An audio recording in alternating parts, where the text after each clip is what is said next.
वही जिंदगी का साथी है। लव मैरिज में ये होता है ना कि सारा कुछ आप ही नहीं करना है, जिम्मेदारी है, सारे दुख आपने सहने, हम तो कह रहे थे। लेकिन I think it's not just लड़की, आई थिंक लड़का हो लड़की हो, ये वो रिश्ता है जो ताली दो हाथ से ही बजती है। बिल्कुल। तो जहाँ पर अगर आपकी लव मैरिज है या नहीं है, मैरिज तो है ना, तो कम से कम एक दूसरे का सहारा तो बने, एक दूसरे की सपोर्ट तो बने। ये भी मुझे लगता है कि आजकल क्योंकि बहुत कमी है इस चीज़ की। जिस ज़माने में हम रह रहे हैं, आपकी बेसिक जो पहले लग्जरीज होती थी वो अब ज़रूरियात बन गई हैं। अगर आपने बच्चों को अच्छे स्कूल में भी पढ़ाना है या आपने जो भी कुछ करना है, एक अच्छी निस्बतन बेहतर जिंदगी गुजारनी है, लाइफ इज एक्सपेंसिव, तो मियाँ बीवी अगर दोनों काम कर रहे हैं तो इसमें कोई बुराई नहीं है, कोई आर नहीं महसूस करना चाहिए कि आप एक दूसरे को सपोर्ट करें। बिल्कुल। थोड़ा घर में भी हेल्प कर दें, अगर बीवी भी थकी आ रही घर आ रही है ना, उस और पर फिर भी मैं कहूँगी लड़कियों को ये याद रखना चाहिए, प्राइमरी रिस्पॉन्सिबिलिटी आपकी है। बिल्कुल बिल्कुल ऐसे ही। घर की प्राइमरी रिस्पॉन्सिबिलिटी औरत की होती है, लेकिन मर्द को भी चाहिए हाथ बटा दे। हाँ, मर्द को भी चाहिए। अच्छा, मैं अपने बेटों से कहती हूँ, डांट के कहती हूँ कि वो कर रही है तो जाओ तुम साथ करो। ऐसी सास ख़वातीन हजरात, लड़कियों अगर आपकी शादी नहीं, दुआ करें आपको ऐसी सास जो कि एटलीस्ट आपकी मियाँ को डांटेगी तो सही ना कि चलो बीबी का हाथ ये बटाओ। कमेंट्स मुझे बहुत मिलते हैं कि अल्लाह ताला हमें ऐसी सास दे दे। आपके पास मेरे 2 ही बेटे थे, होगी इनकी शादी, लेकिन बेटे खुश होते होंगे, देखिए हमारी मांग कैसे दिन ब दिन बढ़ी। बहुएं खुश होती हैं इस बात से। बेटे तो क्या गेम खेल रहे हैं, अभी मुझे ये काम है, नहीं उठो तुम साथ करोगे।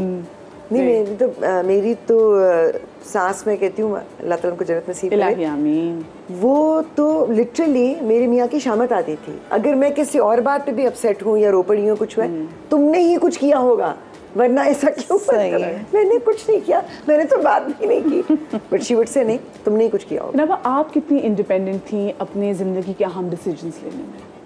आई थिंक हम सबको, बहनों को, अम्मी अब्बू ने काफ़ी इस तरह से फ्रीडम दी थी कि कई बड़ी वेल डिफाइंड लाइंस थी और उनके आगे आपने नहीं जाना था।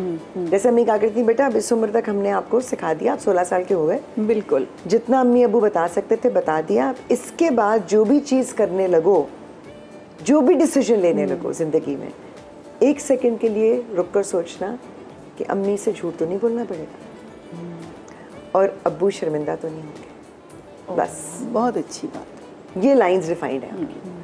तो उसमें आई थिंक आप इतनी रिस्पॉन्सिबिलिटी बच्चे को ही दे देते हैं, बिल्कुल, कि उसको वो जिम्मेदारी फिर निभानी पड़ती है। वो ट्रस्ट का जो फैक्टर है ना, उसको निभाना पड़ता है। फिर आप ये नहीं कर सकते कि चोरी छुपे कुछ कर लिया, कि नहीं अगर अम्मी को पता चलेगा तो उनका दिल दुखेगा, अब्बू शर्मिंदा होंगे।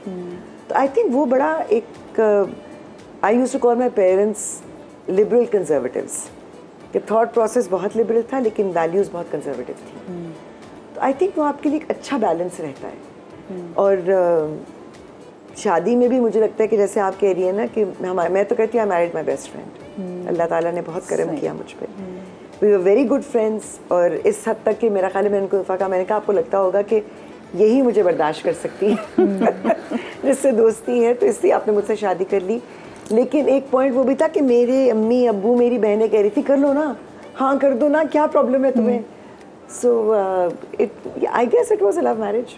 और चलिए इस पे आते हैं। और अभी मुझे निदा आपसे भी एग्जैक्टली सेम सवाल करना है, लेकिन मुझे एक छोटी सी ब्रेक लेनी है, क्या करूँ जी, मजबूरी है। छोटी सी ब्रेक के बाद मिलते हैं।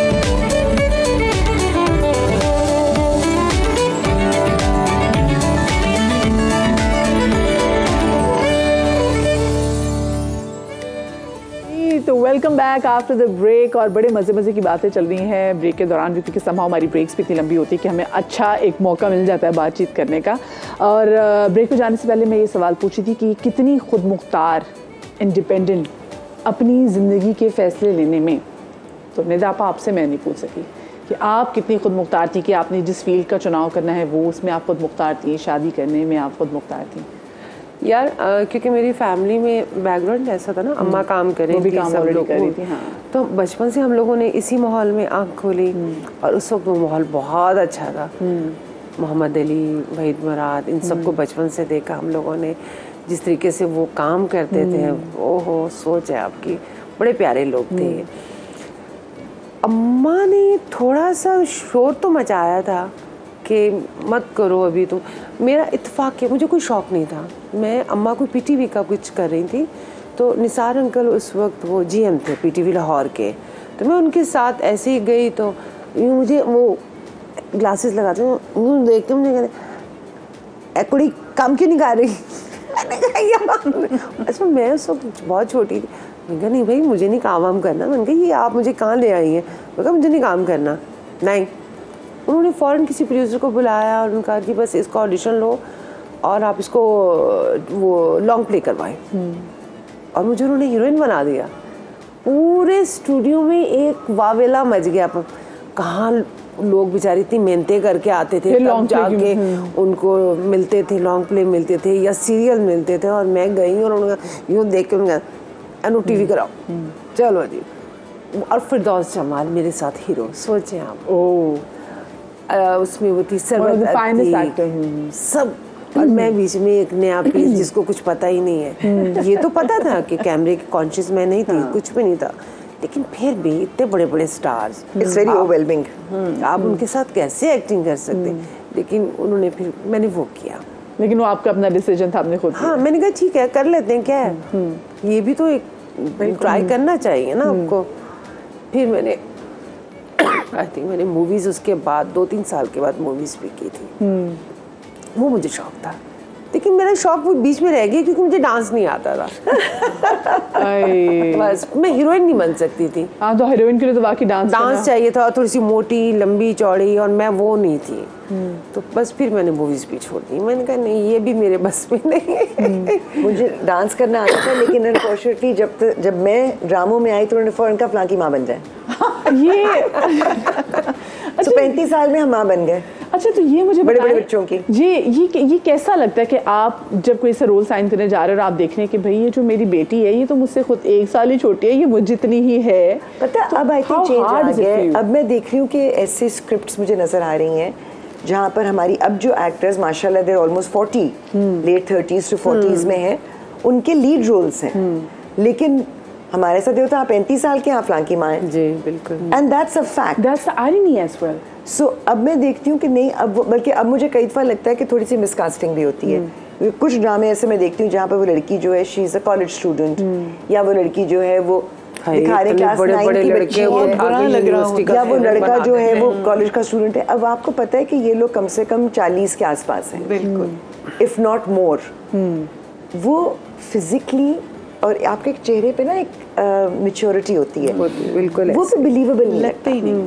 सो अब मुझे लगता है कि उल्टा हो रहा है कि अब एक्चुअली उनको एक सर्टन, और अगेन आई वुड से कि आप वो कैरेक्टर्स ही नहीं लिखते जो उस एज ग्रुप की नुमाइंदगी कर सकते हैं। तो फिर आप या अपनी उम्र से ज़्यादा बड़े कर रहे होते हैं या अपनी उम्र से छोटे कर रहे होते हैं। लेकिन आपको लगता है कि हम औरतों को, स्पेशली जो हमारी आर्टिस्ट हैं, उनको हम एज में लाके फंसा देते हैं कि अगर उनकी 30 आपको लगे जिनकी 30 साल उम्र होगी तो बस ये तो बुढ़ी होगी। और मैं बड़े बड़े एक्टर्स को देखती हूँ जो कि एहतराम नहीं कर पाते, वो बड़े आराम से एज शेम कर रहे होते हैं, लेकिन वहीं भी हम देख रहे होते हैं कि और हमारे बहुत सारे मेल एक्टर्स भी हैं जिनको मैं अपने बचपन से देख रही हूँ, वो हीरो आ रहे हैं, वो आज भी हीरो हैं, और वो उनका आगे भी 5-6 साल तक मिलने का प्लान नहीं है। आप ये सोचिए ना, मैंने 17 साल का गैप दिया।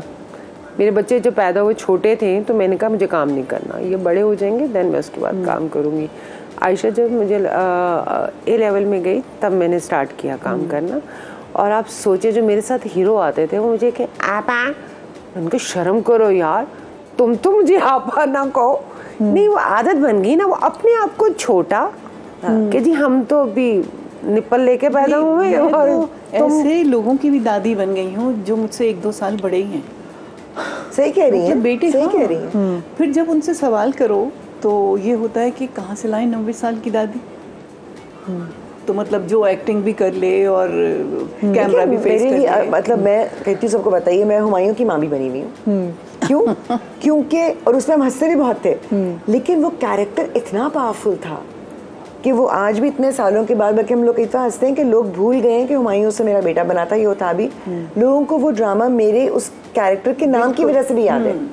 तो वो एक वंस इन अ वाइल्ड चीज होती है, एंड एज एन एक्टर आप करते हैं वो चीज़ें। मगर जो मैं आपको बताऊं ऑनेस्टली, प्रोफेशनली शायद मेरी जर्नी जो थी वो प्रोफेशनली और तरह से थी। तो मैंने हमेशा ये सीखा कि जो हमारे सीनियर्स भी थे, हम आप करके नाम लेकर उनका वो करते थे। फिर एक वक्त आया कि हर कोई आपा आपा आपा आपा भाभी एंड आपा। तो मैंने कहा जी आई एम सॉरी, हम कोलीग्स हैं, मैं अपने से बड़ों को आपा नहीं कहती हूँ, मैं इनको किसी को भी नाम लाऊं, मैं जी का लफ्ज़ आप लगा देती हूँ, एक इज्जत आप देते हैं। ये जो आप रिश्ते बनाते हैं ना, उसमें फिर आप लिबर्टीज भी ले जाते हैं।